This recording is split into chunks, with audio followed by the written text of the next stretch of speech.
A la derecha porque debido a que soy un poquito delgado la columna me puede tapar, bueno, ustedes luego no me van a ver. Pero bien, mi nombre es Giuseppe Vigil, pero no se engañe, no estoy solo aquí para enfrente. Este es un trabajo mancomunado con mi colega, compatriota, amigo, hermano espiritual, Manuel Ochoa.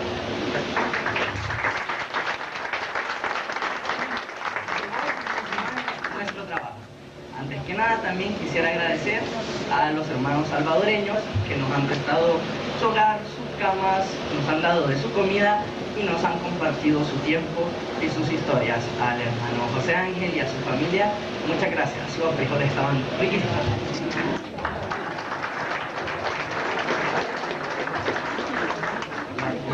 De tortilla, las cenizas de arrocito. Muy bien. Listo. Espero que hayan visto la presentación. A nosotros nos han dejado un tema muy interesante. La gran pregunta: ¿qué va a haber más allá? ¿Qué es lo que creemos? Ese miedo que todos tenemos a pasar al hacer un cambio abrupto. Siempre nos produce temor. Por muy espíritas que seamos, siempre la incertidumbre nos crea un poquito de miedo. Pero para eso estamos, para debatir, para conocer, para expresar. Vida después de la muerte. ¿Qué es lo que piensa el hombre? ¿Qué se nos viene a la cabeza? Aparentemente, desde el inicio del tiempo, el hombre ha creído que me está traicionando la tecnología. Eso es lo que ha creído.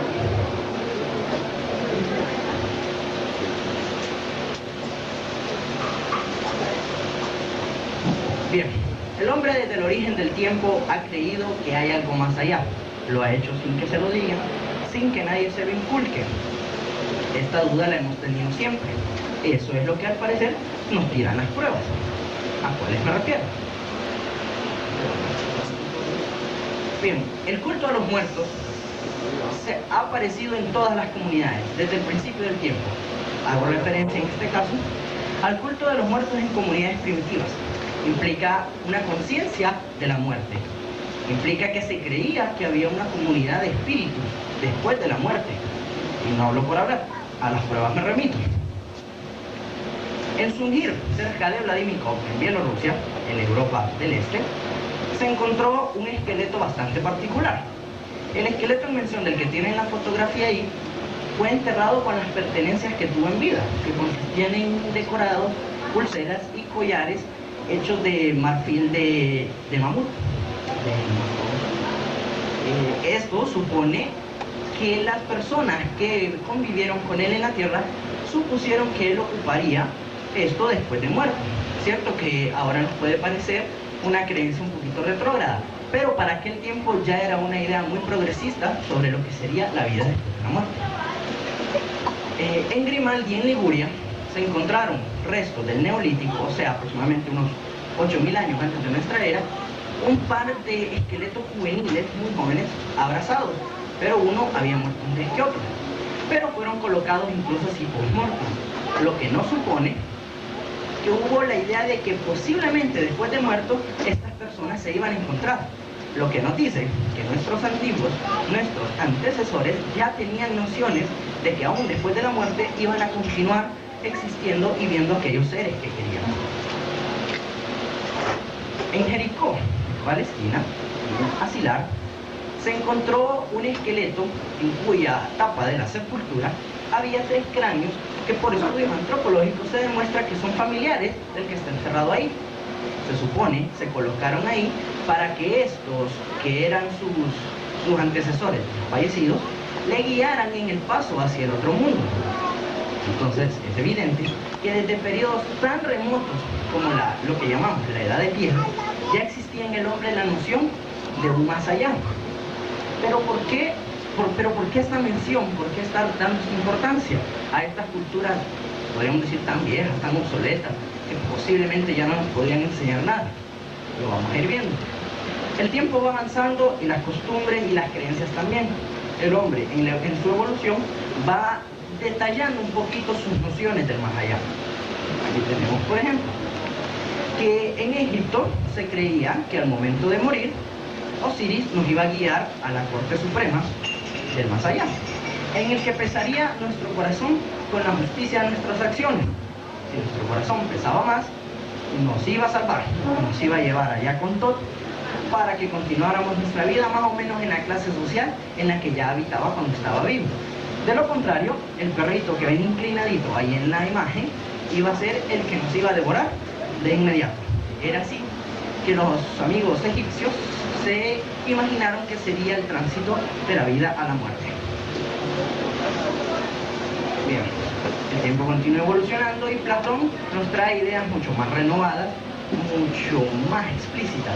Incluso algunas ideas de él todavía se encuentran vigentes, no solo en el espiritismo, sino en multiplicidad de religiones y doctrinas. Decía él que el alma era inmortal y su fraternidad con las ideas no se perdía. La única manera en que un alma podía declararse muerta era cuando se alejaba del conocimiento. Vemos que ya desde entonces tenían esas ideas y nociones espiritistas de que la única muerte que existe es vivir en la ignorancia. Y entramos a una religión que nos debe ser un poquito más familiar, que es la religión de los celtas. Ya va a ver usted que sí tiene cierta importancia. En la religión de los celtas, ¿qué era lo que creían? Los celtas que habitaron la Gran Bretaña y la Europa del Oeste, aquí por la península ibérica y Francia. Ellos creían en el Tirnanó, que era el cielo al que ellos irían después de muertos. Esa era la tierra de los siempre jóvenes. Cuando ellos murieran iban a vivir eternamente jóvenes e iban a convivir con los dioses en que toda la vida creyeran. Era un pensamiento sencillo. Pero ¿en qué destacaron los celtas? Los dioses y habitantes del otro mundo, o sea, los dioses de su Tirnanó, podían visitarnos en la tierra cuando ellos quisieran. Pero solo los seres más elevados de la tierra podían entrar en comunicación con las personas del más allá.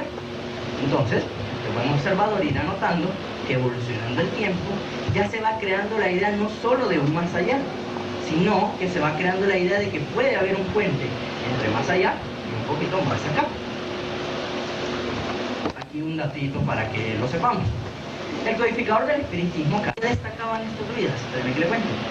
El dogma principal de la doctrina druídica afirmaba que el alma era inmortal y por tanto tras la muerte pasaba de un cuerpo a otro. Aquí ya van creciendo las primeras nociones de lo que sería la reencarnación, que fueron en una de las primeras vidas del codificador del espiritismo. Vemos aquí que la reencarnación no era una creencia muy común en Europa y de hecho en muchos lados del occidente no lo es todavía. Pero ellos ya iban teniendo la noción y Kardec en esa vida ya iba inculcando en su espíritu las ideas de más allá del presente terrenal y la posibilidad de la comunicación con el espíritu. Bien, los mayas, hay que ser patriotas, vamos a hablar de los antepasados nuestros propios. Bien, sabemos de las creencias de los mayas en el más allá, la redundancia, porque se encontró la tumba del rey Pacal, algunos de ustedes les sonará familiar de las clases de historia, en el Palenque. ¿Qué fue lo que nos legó el rey Pacal? Un conocimiento interesante. En la losa que cubría el cadáver del rey Pacal, su esqueleto, se encontró esta figura que representaba el árbol cósmico de los mayas. Ahí se pudo descifrar que los mayas creían en cielo, tierra e inframundo, lo que podríamos entender como infierno, que lo entendían como un mundo más inferior. Ya vemos acá que se van creando las definiciones que van a perdurar incluso en nuestros días, pero para una religión en tanto tiempo atrás existente ya se va creando la idea de diversos planos, no todos estamos en uno mismo, y se van diferenciando según comportamientos y cualidades. Hasta aquí hemos presentado un recuento de lo que fueron las religiones, las tres religiones, lo que fue el cimiento, el conocimiento original del hombre. Este conocimiento no fue inculcado por nadie. Pese a su estado de atraso, han tenido intrínsecamente todas las culturas la creencia de que la vida continúa. ¿Por qué resalta la importancia de esto? ¿Por qué tenemos que mencionarlo? Porque este conocimiento a ellos nadie los enseñó, a ellos nadie les lavó el cerebro, nadie los adoctrinó, nadie los evangelizó, y pese a eso, ya tenían las nociones de que había un más allá, ya tenían nociones de que volveríamos a la vida, ya tenían nociones de que Dios no podía ser tan injusto para mandarlos a la fritanga mayor al primer error que cometieron.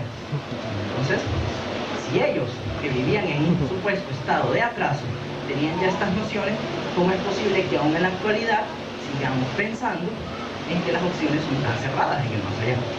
Pero bueno, puede que la cosa no le baste y entonces le seguiré argumentando. Vamos a hablar sobre las grandes religiones. En las grandes religiones podemos notar algo. Vamos a empezar a hacer un resumen de cada una. Pero usted va a ver por conclusión propia que pese a las grandes diferencias hay una idea común. La vida después de la muerte, la vida en el más allá. El alma sobrevivirá a la muerte. Según los hindúes, ¿qué creen? Vamos a hacer un pequeño recorrido por el mundo, ¿verdad? Postulan las reencarnaciones hasta conseguir la liberación y la unión con la única realidad creadora o el Brahma. Ellos creen en una trinidad, Vishnu, Shiva y Brahma. Pero al momento de que terminan las reencarnaciones se unirán a Brahma como una potencia creadora. ¿Qué pasa con los budistas? La meta del budismo es alcanzar el nirvana. El nirvana es un estado de paz interior, purificación espiritual. Es una palabra que significa la extinción de todos los fuegos y los deseos y la absorción del yo en el infinito. Ellos creen, sí, en la reencarnación, pero que al terminar las reencarnaciones todos nosotros nos vamos a unir en una sola alma. Entonces yo dejaré de ser yo, los hermanos dejarán de ser ellos, el hermano Manuel va a dejar de ser él y todos nos vamos a unir en una sola personalidad y nosotros perderemos nuestra individualidad. Ellos afirman que todo esto se logrará si aceptamos las 4 verdades: que la vida es insatisfactoria, que la insatisfacción es causada por el deseo, que la insatisfacción se puede aniquilar y que se puede llegar al nirvana para eliminar esta insatisfacción. Entonces, según ellos es una historia sencilla. Ellos recorren un ritual de 8 pasos en el que la intención es lograr parar las reencarnaciones para unirnos a la gran fuerza universal. Bien, ya entramos aquí a lo que serían las religiones escritas o las religiones de libro. Creo que todos los conocemos: Isaías, Daniel, Samuel, muchos de los que están en el Antiguo Testamento. Este mensaje está siempre abierto al futuro, sustentado por la esperanza de una salvación última y de la implantación del reino universal en la tierra. El pensamiento de ellos, debido a que ha sido un pueblo que toda la vida ha carecido de un espacio propio, es que al final de los tiempos Dios enviará a un Mesías que reimplantará el reino de Dios en Israel y eliminará todas las naciones enemigas y a todos aquellos que se alejaron del monoteísmo original de Abraham. Tenemos basado en el David, que es uno de los principales protagonistas de la religión judía, debido a que se piensa que este Mesías enviado va a ser descendiente de David. En el catolicismo tenemos la idea de que todo se funda en el fenómeno de la resurrección.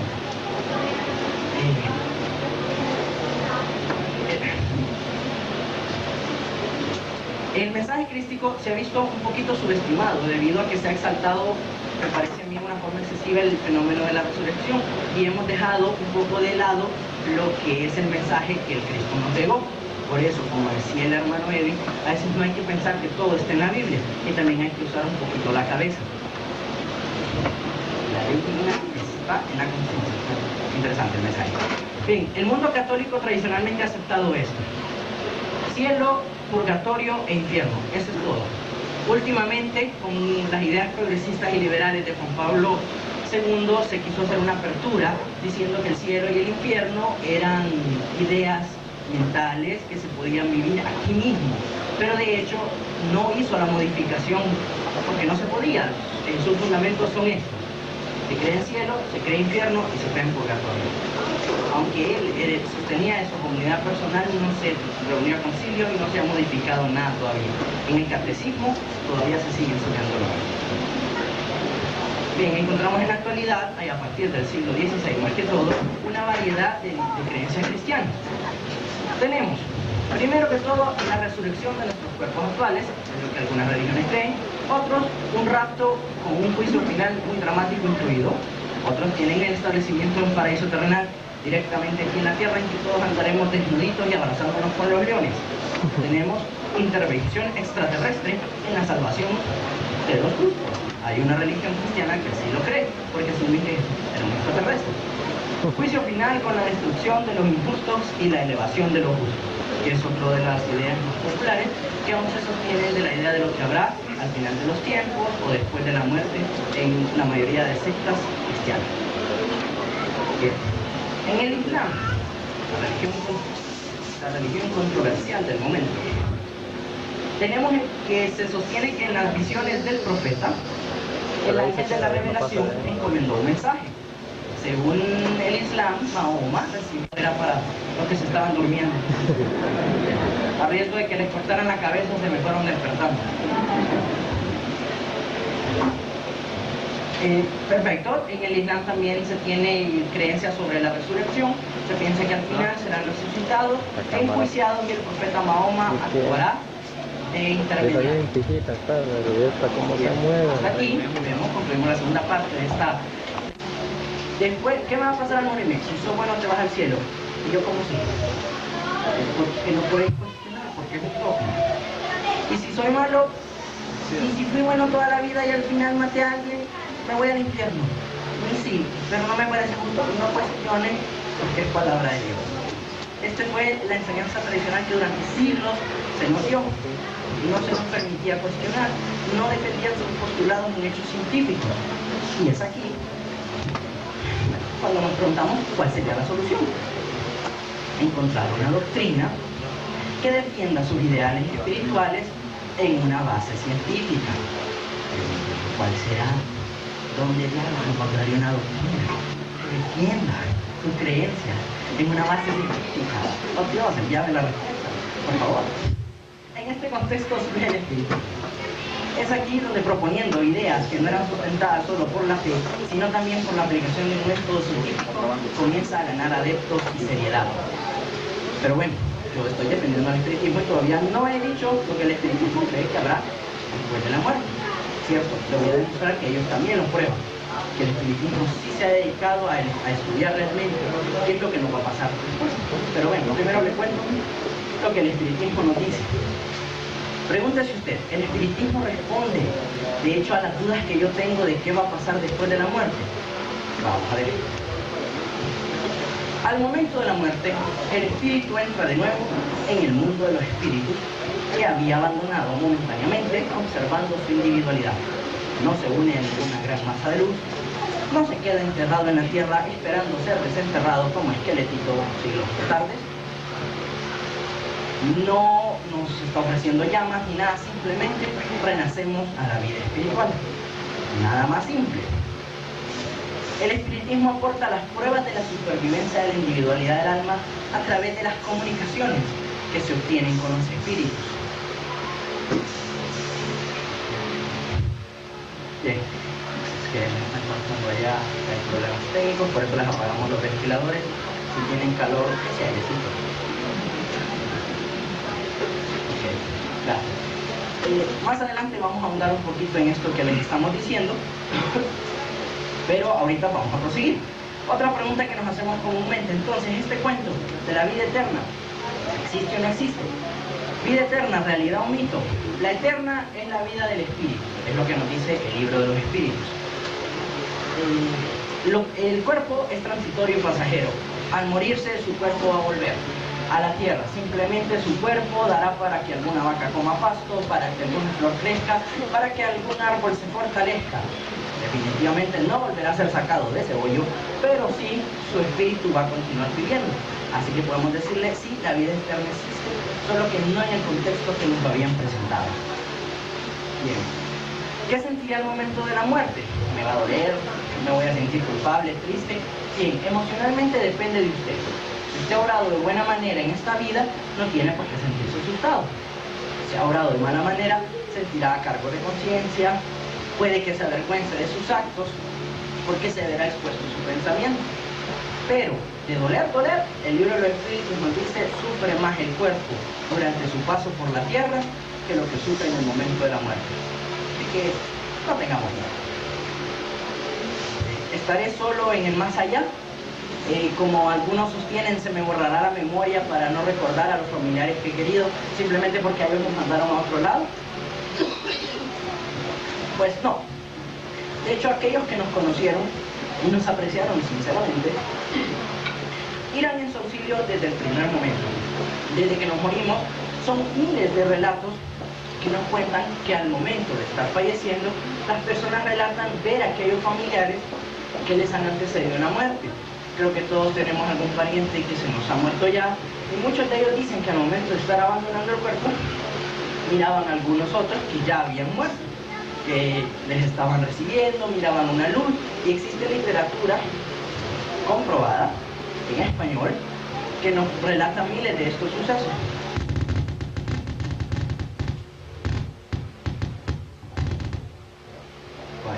Nos está atacando la tecnología, en serio.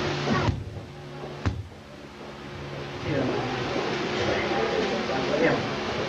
Cuando muera, ¿lo voy a saber? Otra de las dudas que nos hacemos normalmente de la vida después de la muerte. Sí, lo vamos a saber. Aunque podría tomarnos un poquito de tiempo. Todo depende de lo materialista o no que hemos sido en nuestra vida. A mayor conciencia de espíritu, mayor facilidad. Si usted era una persona materialista, vanidosa, y vanidoso también hay hombres que nos creemos lindos, de hecho, yo entre ellos.